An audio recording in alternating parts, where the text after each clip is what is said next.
नमस्कार आप सभी को। लास्ट क्लास की वीडियोस में हमने यूनिट 1 को पढ़ा था और यूनिट 2 को पढ़ा था, ठीक है, जिसके अंदर हमने पुरुष तत्व के बारे में भी पढ़ा था, ठीक है। और जो एक टॉपिक था प्रतिसत्तात्मक नाम से 25 मिनट के लगभग वीडियोस थी, जिसके अंदर ये सारी बातें बताई गई थी कि पुरुष में क्या अंतर होता है, स्त्री में क्या अंतर होता है, ठीक है, ओके। और वही सारी चीज़ देखो, प्रतिसत्ता और पुरुष, ये वही क्वेश्चन यहाँ दोबारा रिपोर्ट क्या हो गया, रिपीट हो गया। यानी कि ऑलमोस्ट हम ये सारी चीज़ें जो हैं प्रीवियस वीडियोस के अंदर हम पढ़ चुके हैं।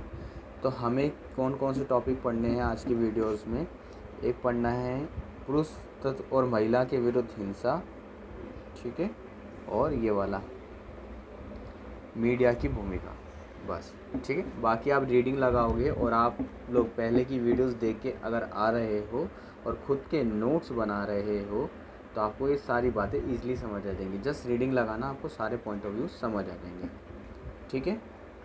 चलिए मैं आपको दिखा भी देता हूँ कि कैसे यहाँ पे रिपीट हो रही है वो इस दोबारे से बातें।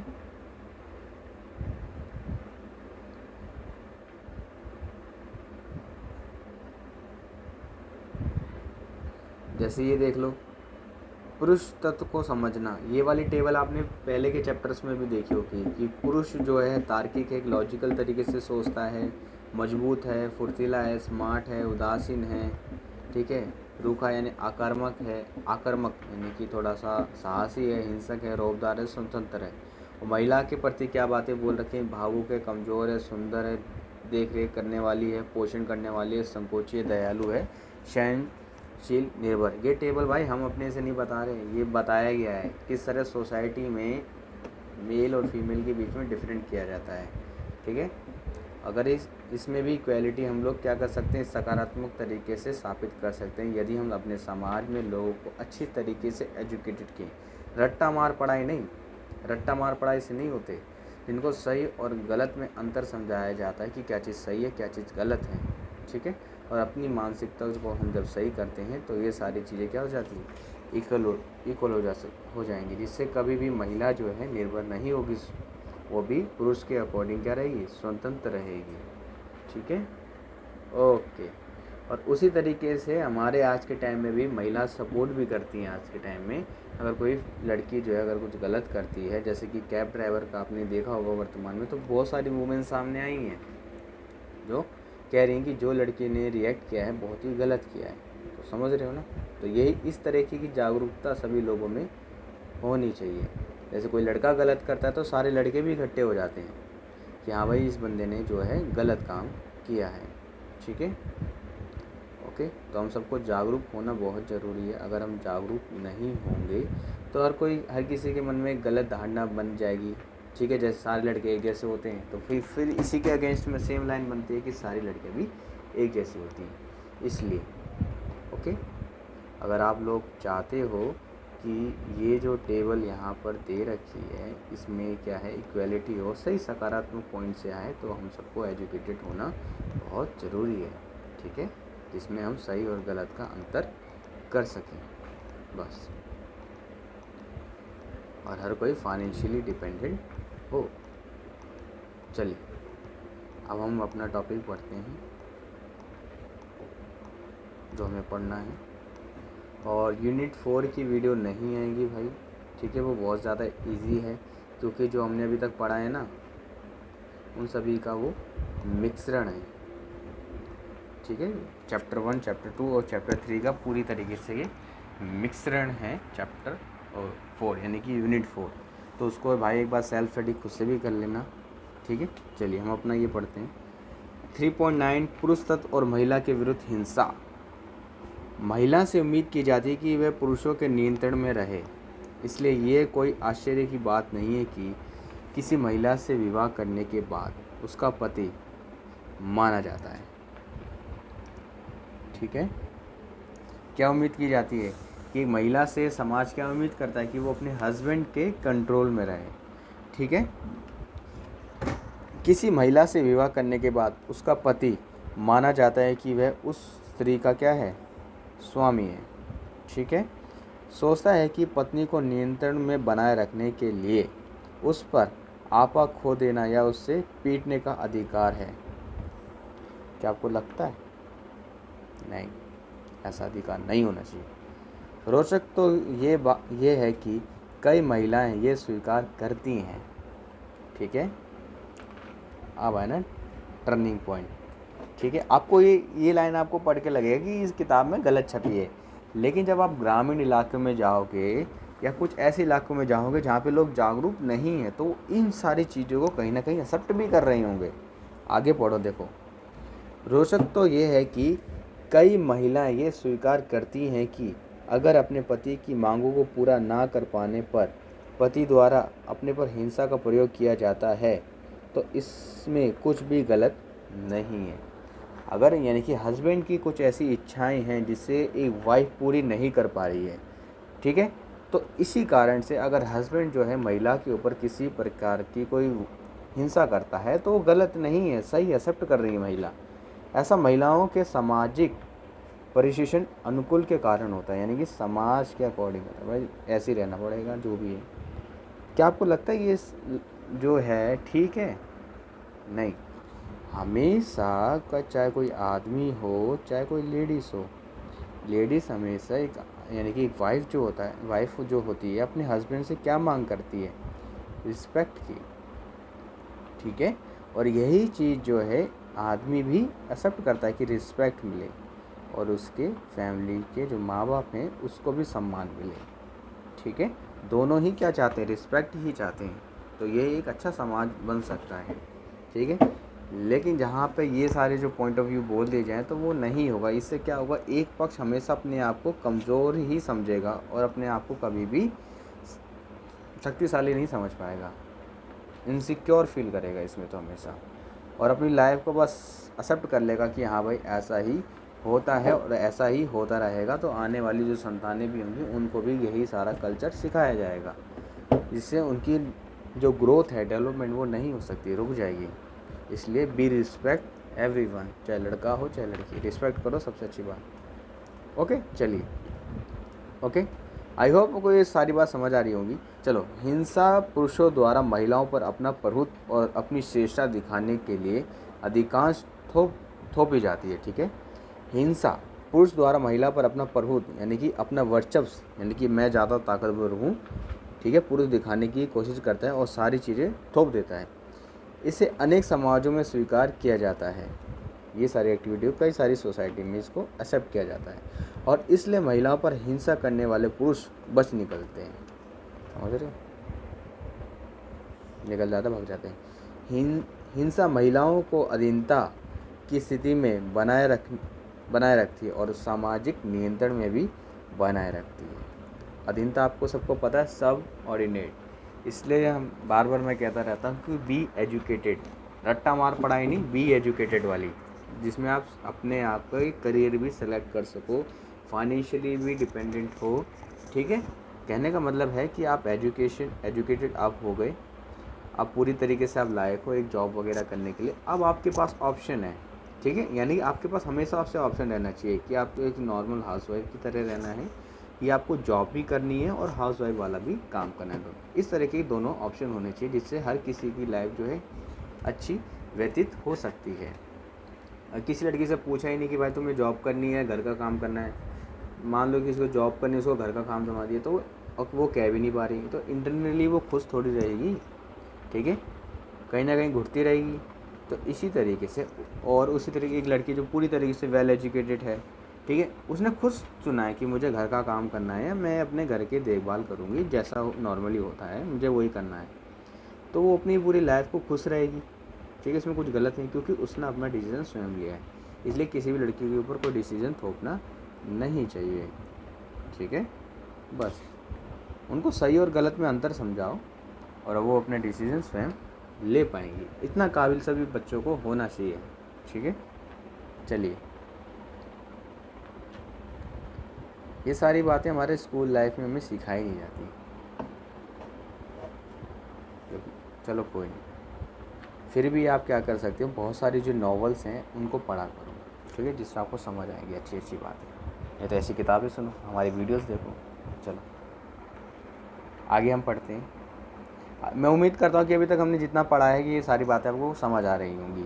ठीक है,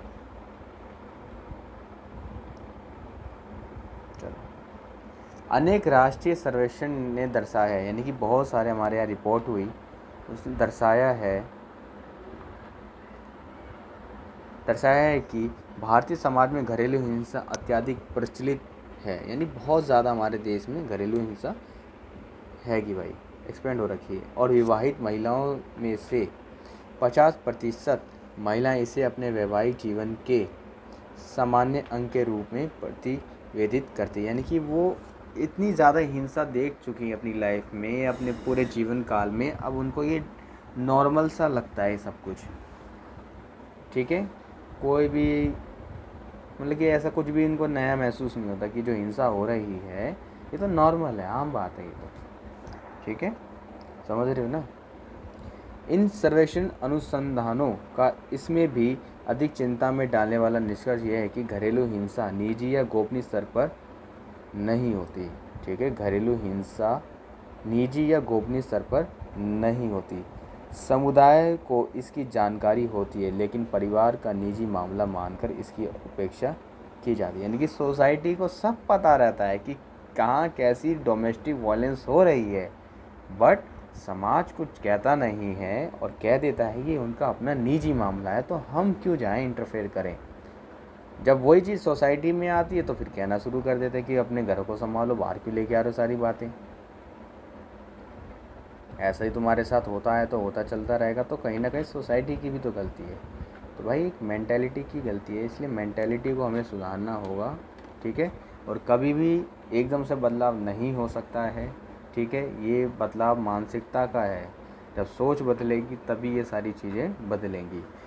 ठीक है, ओके, चलिए आगे देखते हैं। अनुसंधान यानी रिसर्च ये भी दर्शाता है कि परिवार में लड़कों और लड़कियों के जेंडरीकरण में घरेलू हिंसा की महत्वपूर्ण भूमिका होती है। ये उन जेंडर पहचानों को आकार भी देती है जो लड़कों और लड़कियों के द्वारा परिवार में और व्यापक रूप से समाज में अभिव्यक्ति की जाती है। अभिव्यक्ति मतलब बताया जाता है समाज में। वे माता पिता के प्रतिमान यानी पैटर्न और व्यवहार से सीखते हैं, यानी कि देखते हैं कि अगर कोई फादर है अपनी वाइफ को अगर पीट रहा है, ठीक है, जैसे मान लो परिवार है, ओके, इनके 2 बच्चे हैं, ठीक है, मान लो ये हस्बैंड है, ये वाइफ है, एक लड़का है और एक लड़की है। ठीक है, ओके, मान लो एक लड़का है एक लड़की है ना, हस्बैंड। अगर हस्बैंड जो है इसके ऊपर किसी प्रकार डोमेस्टिक वायलेंस कर रहा है और वाइफ जो है चुपचाप से सह रही है, ठीक है, ओके, फिर इससे क्या होगा कि जो लड़की होगी उसकी भी मानसिक इफेक्ट में ये पड़ेगा कि अगर हमारे हस्बैंड जो है हमारी माँ के ऊपर किसी प्रकार डोमेस्टिक वायलेंस कर रहे हैं, ठीक है, यानी कि मान लो कि बच्ची थी, इसको सही गलत में अंतर नहीं मालूम, तो ये किसी प्रकार को रिएक्ट भी नहीं करेगी। उसी तरीके से बच्चा ये भी छोटा है, इसको ये भी कोई रिएक्ट नहीं करेगा, लेकिन इनके दिमाग में एक इमेज तो छप जाएगी कि हाँ मैं आदमी हूँ, तो मैं आगे जब मेरी शादी होगी तो मैं भी डोमेस्टिक वायलेंस कर सकता हूँ। ये तो आम बात होता है कि मेरा जो बाहर का जो भी गुस्सा है मैं अपनी वाइफ पे उतारूँगा। ठीक है, और इससे क्या होगा, वो चुपचाप सहेगी, उनका काम ही यही है। और उसी तरीके से लड़की के ऊपर भी यही होगा कि आफ्टर मैरिज मेरे साथ भी ये सब होगा और ये सब तो नॉर्मल है। तो समझ रहे हो ना, ये गलत छाप जाती है। ठीक है, गलत मानसिकता आगे बढ़ती जाती है इसलिए। और कभी भी नारीवाद अगर आप पढ़ोगे ना, नारी फेमिनिस्ट को पढ़ोगे, तो फेमिनिस्ट में जो इस तीसरी लहर में ये बताया गया है कि जो महिलाओं के साथ जो हिंसा हो रही है, ठीक है, वर्तमान में जो हिंसा यहाँ हो रही है, इसका कारण क्या है। इसका कारण वो यहाँ नहीं ढूंढते, वर्तमान में कारण नहीं ढूंढते, वो प्रीवियस में जाते हैं कि अतीत में चलो कि अतीत में ऐसी क्या घटनाएं घट गई हैं जिसकी वजह से ये सारी हिंसाएं वर्तमान में देखने को मिल रही हैं। समझे मेरी बात? तो आपको ये सारी चीज़ें समझ आ रही होंगी। तो उसी तरीके से अगर आप चाहते हो कि सारी डोमेस्टिक वायलेंस सारी चीज़ें रुक जाएं, तो इसके लिए हमें मानसिकता को ख़त्म करना पड़ेगा। पहले जो गलत मानसिकता सोसाइटी में फैली हुई है उसको हमें ख़त्म करना पड़ेगा, लोगों को जागरूक होना पड़ेगा, बी एजुकेटेड होना होगा, तब जाके आप सही और गलत के बारे में अच्छे से सीख सकते हो। चलिए, तो देख रहे हो ना, वे अपने माता पिता के प्रतिमान और व्यवहार से ही सीखते हैं। बड़े होने की प्रक्रिया के दौरान लड़के जिस हिंसा को देख चुके होते हैं उसे जारी रखना वे उचित मानते हैं तथा लड़कियां इसे स्वीकार करते हुए आत्मसात का मतलब होता है शामिल कर लेती हैं। वो भी अपने ऊपर ये एक्सेप्ट कर लेती हैं, कहीं ना कहीं ऐसा ही होता आ रहा है। इसके प्रति सहनशील होती चली जाती हैं। ठीक है, सहनशीलता मतलब कि आदत हो जाती है उनको। हमारा लोक साहित्य भी किसी पुरुष प्रेमी के हिंसक व्यवहार को महिमा मंडित कराता है। महिमा मंडित का मतलब है यहाँ पर कि इसका जो मतलब होता है महिमा मंडित का, ठीक है, मैं यहाँ लिख देता हूँ।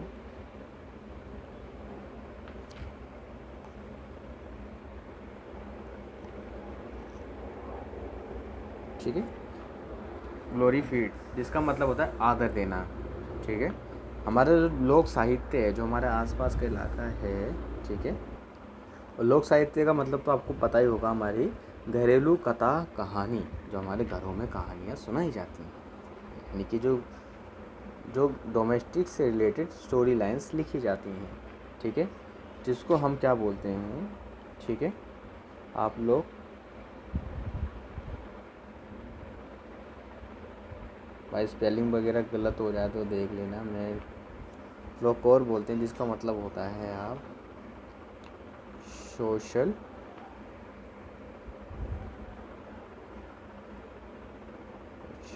जहाँ पे पुरुष की हिंसा को ज़्यादा ही सम्मानजनक से दिखाते हैं, ये सारी चीज़ें। ठीक है, चलो आगे पढ़ते हैं हम लोग।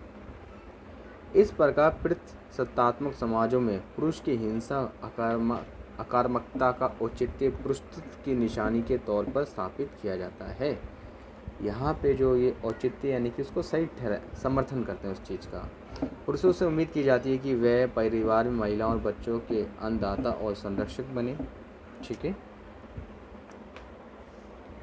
इस प्रकार पारिवारिक सदस्यों को अनुशासन में रखने को पुरुष अपना कर्तव्य मानते हैं ताकि परिवार समुदाय की प्रतिष्ठा सुरक्षित रहे, और इसको बनाए रखने के लिए उसको हिंसा की भी आज़ादी दी जाती है। ठीक है, चलो यहाँ पे एक रिपोर्ट है, यहाँ एक बार इसको देखते हैं। अगर हम हिंसा, संघर्ष और युद्धों को कम करना चाहते हैं, अगर हम शांति चाहते हैं, ठीक है, अगर हम सार्थक संबंध चाहते हैं, एक अच्छा रिलेशन चाहते हैं, और अगर सतत विकास में सचमुच हमारी रुचि है, ठीक है, अगर आप चाहते हो कि आपको प्रोग्रेस हो, ठीक है, तो हमें पुरुष और पुरुष तत्व को समझना पड़ेगा कि पुरुष क्या है, और पुरुष तत्व को आपको समझना पड़ेगा। इसके अतिरिक्त लड़कों और पुरुषों और लड़कियों महिलाओं के बीच हमें साझेदारी का विकास करना होगा ताकि जेंडर न्याय हासिल किया जा सके। महिलाएं आंदोलन का नेतृत्व कर सकती हैं, लेकिन विशाल जनसंख्या में पुरुष को इसमें शामिल करना होगा। ठीक है, और नारीवाद आप देखोगे ना, जो नारीवाद के लिए क्या कहते हैं, आंदोलन चलते हैं, तो ज़रूरी नहीं कि उसके अंदर जो है हमेशा पुरुष हो, सॉरी हमेशा उसमें महिलाएं हो, उसके अंदर क्या कहते हैं, पुरुष भी शामिल होते हैं। ठीक है, महिला आंदोलन के अंदर हमेशा ज़रूरी नहीं कि महिलाएं होती हैं, पुरुष भी उसके अंदर शामिल होते हैं। जब नारीवाद आंदोलन देखोगे तो वहाँ पे मिलेगा। उसी तरीके से वर्तमान में पुरुष आयोग की मांग की जा रही है, जैसे महिला आयोग की स्थापना हो चुकी है, उसी तरीके से वर्तमान में पुरुष आयोग की स्थापना की मांग की जा रही है, जिसके अंदर बहुत सारी महिलाएं भी आई हैं जिन्होंने पुरुष आयोग का समर्थन किया है। ठीक है, इसमें से एक और टॉपिक है, इसको देखो ज़रा, ये वाला है, कहाँ गया, ये रहा, पुरुष की निर्मित रचना, यानी कि पुरुष को भी बनाया जाता है। ठीक है, ये देखो, ये एक मिथ है, साफ बोल रखा है, ये एक मिथ है। ठीक है, साफ बोला, मिथ आप समझते ना, ये एक तरह की अफवाही है कि पुरुष जो है हमेशा आक्रामक होता है, हिंसक होता है, ये सारी चीज़ें। जैसे शुरू में आपको बताया गया था कि हर आदमी यानी कि हर लड़का एक जैसा नहीं होता, उसी तरीके से हर लड़की एक जैसी नहीं हो सकती। ठीक है, सबका अपना अपना अलग अलग नेचर होता है। ठीक है, ज़रूरी नहीं कि सारे लड़के ख़राब होते हैं या सारी लड़कियाँ ख़राब होती हैं। ठीक है, ऐसा होता तो शादियाँ ना हो रही होती। चलो यहाँ पे ध्यान से पढ़ो, ये एक मिथ है कि पुरुष जीव वैज्ञानिक होता है, यानी अपने शरीर क्रिया विज्ञान के परिणाम स्वरूप पुरुषों के पास पुरुषवाचक अभिलक्षण होते हैं। ये सब कुछ हार्मोनों का खेल होता है, ठीक है। जो भी चेंजेस हमारे शरीर में आते हैं ये हार्मोन्स के कारण होता है। हमें विश्वास करना पड़ेगा कि सभी पुरुष रौबदार, घमंडी, आक्रामक, तुनकमिजाज यानी कि गर्मजोशी और हिंसक होते हैं। उनमें से कोई भी पुरुष अलग नहीं हो सकता, क्योंकि सभी जीव वैज्ञानिक संरचनाएं समान होती हैं।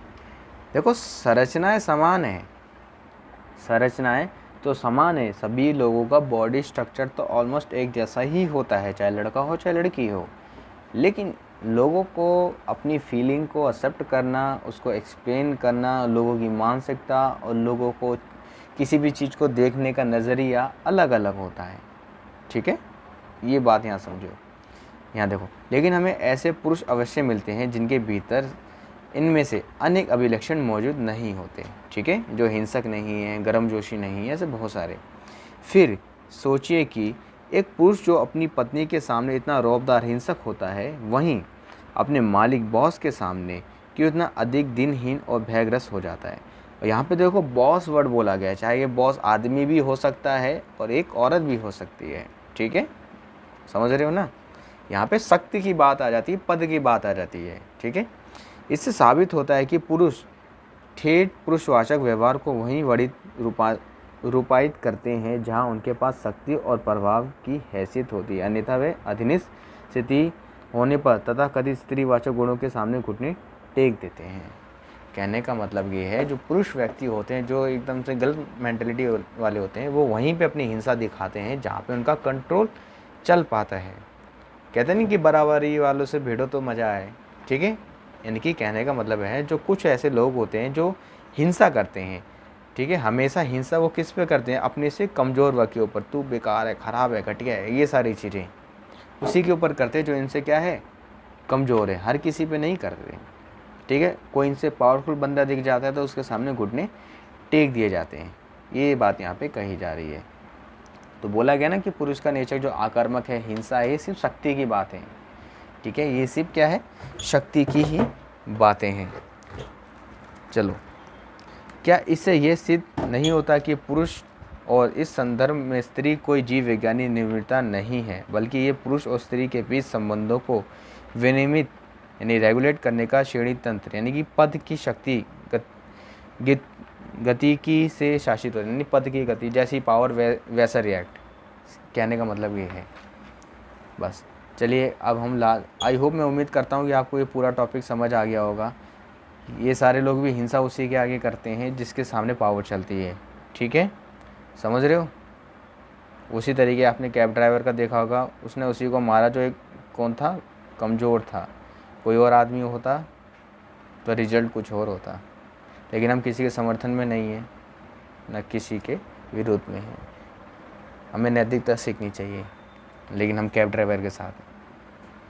चलो आगे बढ़ते हैं हम, ठीक है। चलिए, मीडिया की भूमिका। आज के टाइम में तो सारी मीडिया ख़राब है, लेकिन कुछ चैनल बहुत अच्छे हैं, जैसे लंदन टॉप है, स्कूप वूप अनस्क्रिप्टेड है। आप लोग स्कूप वूप अनस्क्रिप्टेड को ज़रूर देखना, उसको सब्सक्राइब भी ज़रूर करना, क्योंकि उसके अंदर आपके सोशोलॉजी से रिलेटेड बहुत सारे क्या हैं, सर्वे दिखाए जाते हैं। जैसे कि मैरिटल रेप के बारे में बताया जाएगा, ठीक है, मैरिटल रेप के जैसे मैंने आपको पहले भी बताया था, और बायसेक्सुअल के बारे में भी होता है, समलैंगिक वाले के बारे में भी बताया गया है उस चैनल पे। मतलब सर्वे दिखाते हैं कि सोसाइटी उसके बारे में क्या सोचती है, ठीक है। और जैसे मैरिटल रेप था एक, जैसे दो हस्बैंड वाइफ की शादी हो जाती है तो वाइफ जो है रेप का आरोप लगा देती है, तो क्या ये करना सही है कि गलत है, इसमें सोसाइटी का क्या रिएक्शन है।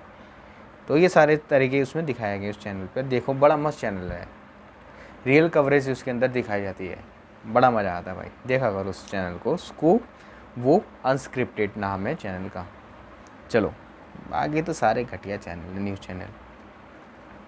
मीडिया की भूमिका। चलो, मीडिया जेंडरीकरण का एक दूसरा एजेंट है जो स्त्रीत्व और पुरुष तत्व दोनों की धारणाओं को मजबूत बनाता है, ठीक है। स्त्रीत्व और पुरुष की धारणाओं की निर्मित करने में खास तौर पर इलेक्ट्रॉनिक मीडिया शाश्वत प्रभाव रखता है, यानी कि न्यूज़ चैनल जो हम टीवी सीरियल्स पे टीवी पे देखते हैं, इन चीज़ों के बारे में ये वक्तव्य देता है, यानी कि बात रखता है कि परिवार, समुदाय और व्यापक तौर पर समाज में क्या पहचाना सॉरी ये बताता है कि इस पूरे ज़्यादा लेवल पर कि परिवार, समुदाय, व्यापक तौर पर समाज में क्या पहना जाए, कैसे बातचीत की जाए और किस प्रकार व्यवहार किया जाए। उदाहरण के लिए मीडिया पुरुषों को आक्रामक और मर्दाना रूप में प्रक्षेपित करता है, यानी कि दिखाता है कि जो पुरुष जो है बहुत ही ज़्यादा क्या है, आक्रामक और क्या आक्रामक है, मर्दाने वाला है। जैसे कि पेप्सी की कोई ऐड आ जाए, वहाँ से कूद रहा है, फलाना ढिंका। ओके, चलो आगे देखते हैं। आपको पता है कि फिल्मी इंडस्ट्री में एंग्री यंग मैन के ठप्पे वाला एक दौर आया था। ठीक है, हिंदी फिल्म मर्द इसका चित्रण करती है कि समाज। ठीक है, चलो आगे देखते हैं। अभी कहाँ गया, ये रहा, कि लड़कों के जेंडरीकरण के साथ कैसा व्यवहार करता है और उन्हें इस चीज़ के लिए कैसे प्रेरित करता है कि वे आक्रामकता दिखाकर या हिंसक व्यवहार अपनाकर अपने वर्चस्व मूलक उन्हें पुरुष की निर्मित करें। ठीक है, ये सारी चीज़ मीडिया में ही दिखाई जा रही है। एक अन्य हालिया फिल्म आई थी NH10 भी वर्चस्व मूलक पुरुष का अत्यंत मार्मिक चित्रण है। मार्मिक चित्रण का मतलब ये है कि NH10 के अंदर पुरुष स्वमूलक, यानी कि पुरुष के किस तरह वो वर्चस्व अपना साबित करता है, उन सब के बारे में इस पिक्चर के अंदर दिखाया गया है। इस फिल्म में दिखाया गया कि परिवार की प्रतिष्ठा को बचाने के लिए न सिर्फ बहन और उसके मंगेतर पर बल्कि उन लोगों पर भी हिंसा उचित है तथा कथित पापी लड़की और उसके प्रेमी की मदद करते हैं। समझ रहे हो, ये सारी चीज़ें अगर आपने वीडियो पिक्चर देखी होगी तो आपको सारी बात समझ आ गई होगी। हमारे विज्ञापन भी पुरुष और स्त्री के जेंडर संबंधित दृढ़ प्रारूप यानी स्टीरियोटाइपिंग को मजबूत बनाते हैं। स्टीरियोटाइपिंग का मतलब है गलत प्रकार की मानसिकता को भी मीडिया बढ़ावा देती है। ठीक है, ओके, जैसे कि अभी देखो नीरज चोपड़ा का इंटरव्यू आया था। ठीक है, एंकर उससे सवाल करती है कि भाई आपकी कोई गर्लफ्रेंड है, उसका सीधा सा जवाब है नहीं। इस पहली बात तो ये सोचो कि इस क्वेश्चन का उस बंदे से क्या लेना देना, उसकी तैयारी से क्या लेना देना। वो बंदा तो अपना खेल में अब नेक्स्ट ओलंपिक के लिए तैयारी करना चाहता है ना। और मीडिया चैनल पे क्या हेडलाइन आती है कि लड़कियों के लिए गुड न्यूज़। ठीक है, कि उनकी कोई गर्लफ्रेंड, ये क्या मतलब कि लड़की क्या अब अपनी उसके घर के बाहर ऐसे मुंह खोल के बैठी रहेगी कि हमें देखे 2 मिनट के लिए। आप लड़की को एक तरह से वो बता रहे हो ना कि निर्भर है वो, तो उनको यही चाहिए। क्या मतलब क्या दिखा रहे हो मीडिया, मतलब कि स्त्री को एक तरह से नेगेटिव पॉइंट ऑफ व्यू में दिखाया जा रहा है, जो कि गलत है। ठीक है, पूरी तरीके से गलत बात है। वो बंदा चाहता है कि मुझे अपने खेल पे ध्यान देने दो, ये देने ही नहीं देते। मीडिया खराब है पूरी तरीके से। चलो आगे देखते हैं। पुरुषों की आक्रामकता और उनकी शक्ति को सराहाया जाता है और उन्हें आदर्श की तरह प्रस्तुत किया जाता है। उदाहरण के लिए एक पुरुष जब कीचड़ में या पहाड़ों पर तेज़ रफ्तार से मोटरसाइकिल चलाता है या ऊंचे पहाड़ों और इमारतों से कूदता है तो वह अपनी शक्ति को दिखा रहा होता है। ठीक है, थम्स अप। चलो, विज्ञापन से पहले चलाए जाने वाले इनकारी बयान यानी डिस्क्लेमर जिसे हम बोलते हैं, पर शायद ही किसी का ध्यान इस पर जाता होगा। जैसे कि होता है ना, सिगरेट की ऐड आती है, बस डिस्क्लेमर दिखा देते कि बीड़ी सिगरेट ये सब नहीं करना चाहिए। वो तो नाम का एक ऑफिशियली एक कहते नहीं, नाम की ड्यूटी करी बस पूरी, लेकिन जो वो दिखाना चाहते, मैसेज भेजना चाहते, वो तो दिखा देना कि तुम सिगरेट पियो। ठीक है, अपने आप को आक्रामक दिखाओ, तो मैसेज देना चाहता है वो दे देते, फिर बस एक नाम की ड्यूटी कर देते कि ऐसा करना बेकार है। ठीक है, मेंटली हेल्थ को नुकसान पहुँच सकता है। आगे भी लिखा है, यह इनकारी बयान तो महज कानूनी औपचारिकता पूरी तरह के लिए ही चलाया जाता है, वरना दर्शक के मन में पर शक्ति का सख्त प्रदर्शन ही प्रमुख प्रभाव छोड़ता है। ओके, यानी कि जो न्यूज़ चैनल्स हैं वो आपको जो दिखाना चाहते हैं वो तो दिखा के चले ही जाते हैं, और एक जो इमेज तो थोपना चाहते हैं वही दिखा देते हैं बस। आपको ये ज़रूर पता होगा कि एक टीवी चैनल ऐसा है जो हमेशा कुश्ती ही दिखाते रहने के लिए समर्पित है। ठीक है, WWF की सनक युवा लड़कों पर इस तरह सवार होती है कि वे WWF के अपने नायकों का अनुसरण करते हुए उनकी तस्वीर पोस्टर की शक्ल लगाते हैं और कमज़ोर लड़कों को घुमाकर देने में रस पाते हैं। कहने का मतलब ये है कि जो लड़के होते हैं बड़े बड़े WWE के बंदे की फ़ोटो लगा लेंगे, जो कमज़ोर है उसको मार देते हैं, मतलब दाव पेच का यूज़ करते हैं। टीवी चैनल पर प्रसारित किए जाने वाले धारावाहिक या नाटकों पर निगाह डालिए। वृद्ध पुरुषों को अन्नदाताओं और संरक्षक के रूप में दिखाया जाता है, जबकि युवा पुरुष के बारे में ये दिखाया जाता है कि वे अलग अलग रूपों और तीव्रता से पुरुषों और महिलाओं के दोनों के साथ हिंसा में लिप्त रहते हैं। टेलीविज़न पर ऐसी मीडिया छवियों को देखकर लड़के आक्रामक पुरुषों को एक मानक की तरह स्वीकार करना सीखते हैं, ठीक है, जो कि गलत है। ओके, उसी तरीके से आप लोग देख सकते हो आज के टाइम में जो सीरीज़ आती हैं, ठीक है, आज के टाइम में बहुत सारी सीरीज़ जो चलती हैं। ओके, आपको पता ही है नेटफ्लिक्स पे है, अमेज़ॉन प्राइम पे, ये बहुत सारी सीरीज़ आती हैं। वहाँ पे कोई एज कंटेंट नहीं, मतलब कि एक वो रहना चाहिए कि भाई इतने एज के बंदे, फुल गाली गलौज, फुल सारे सीन दिखाए जाते हैं। इससे एक बंदे की मेंटेलिटी पे क्या असर पड़ता है, ठीक है, जो भी है, लेकिन एक थोड़ा होना चाहिए। गाली गलौज जो भी करना करो जैसा भी है, लेकिन जो भी बंदा उसको देख रहे हैं, जो भी बंदा अकाउंट बनाना चाहता है, एक एज को स्थिर कर दिया जाए कि इससे ज़्यादा की एज का कोई भी आदमी इस मूवीज़ को ना देखे तो ज़्यादा अच्छा रहेगा, या बच्चों के आसपास इस वीडियो को ना देखा जाए तो ज़्यादा बढ़िया है, क्योंकि इससे मानसिकता पे गलत प्रभाव पड़ सकता है। ओके, जैसे पबजी के ऊपर हो गया था, तो अब शायद 1 घंटे का कुछ सीन हो गया है कि 1 घंटा 2 घंटे से ज़्यादा नहीं खेल सकता बच्चा पूरे दिन में। चलो, जो भी है, आई होप आपको मेरी सारी बात समझ आ गई होगी मैं क्या कहना चाहता हूँ, कि मीडिया भी आज के टाइम में क्या दिखाता है कि एक पक्ष को ज़्यादा ही बढ़िया दिखा देता है और एक पक्ष को कमज़ोर दिखाता है, ठीक है। ओके, आई होप, मैं उम्मीद करता हूँ आपको वीडियो अच्छी लगी होगी। देखो, वीडियो भी बहुत लंबी चली गई है, लगभग 30-32 मिनट की है। अगर आपको वीडियो से ये अच्छी लग रही है तो प्लीज़ चैनल को सब्सक्राइब ज़रूर करना, लाइक करना, अपने कमेंट्स ज़रूर देना, ठीक है। ओके, और यूनिट 4 नहीं आएगी वीडियो उसकी, ठीक है, सीधा यूनिट 5 की वीडियो आएगी, अगर आएगी तो प्लीज़ चैनल को सब्सक्राइब करें, लाइक करें, शेयर करें। Thank you.